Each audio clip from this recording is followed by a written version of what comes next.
When you receive client notes, you have to be able to turn that feedback into action items for your teams to act on.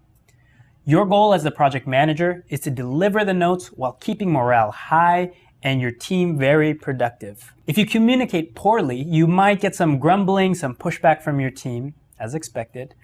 But if you do it right, your team will be just as dedicated as they were on day one, all the way through project delivery. So I found that the best way to keep your team motivated and objective is to be transparent about the decisions being made. We've mentioned this in other modules over and over again, but context is key. When feedback comes in, it is important to give context first so that the changes don't feel arbitrary. The notes don't feel arbitrary, but they feel like they're coming from a very well-educated place, right? And especially if there's a major change that's coming, you really want to let your team know the context of where that decision is coming from. And guys, if you've bounced around between creative shops, you know that it's like you walk in the doors and you just feel that hatred for the client. That's not a culture that you want. We want to be partners with our clients, and we want to collaborate with them.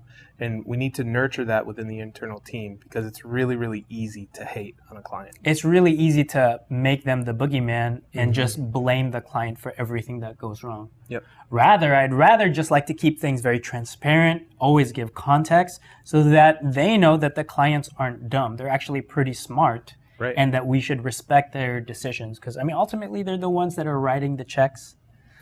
But at the same time, too, I think you could keep your team on board, motivated, if they know the context. So here's usually how I give the feedback to the team. It sounds something like this. I know we spent all last week focusing on this detail, which the client loved. Unfortunately, they had an internal meeting and they have to change their product positioning. So sadly, this detail just doesn't really matter anymore. So what did I do there? First, I started off with the positives. What did the client like? The reason why I do that is because I want to show that their hard work as a team is acknowledged. They feel respected, and it makes the rest of the changes that are coming a little bit more digestible. And this is super important because your design team might not always be in the meetings with the client. Right. They might not hear the glow. That's right. And so it's really easy to forget to remind them that they're doing a good job. Right. So if you just deliver the changes, then you'll get those grumblings. But if you give them context and acknowledge their hard work, that the client actually liked it, then it's going to be a lot more easy to hear the rest of the notes. So what comes next? What are the requests and why? Again, what's the context behind this? What are the logical, objective decisions that were made that warrant this note, that warrant this feedback? The reason why you want to give your team the why behind it, the intent behind it, is because their problem-solving brain kicks in. If you just tell them what to do, they're not going to be thinking critically about how to solve it.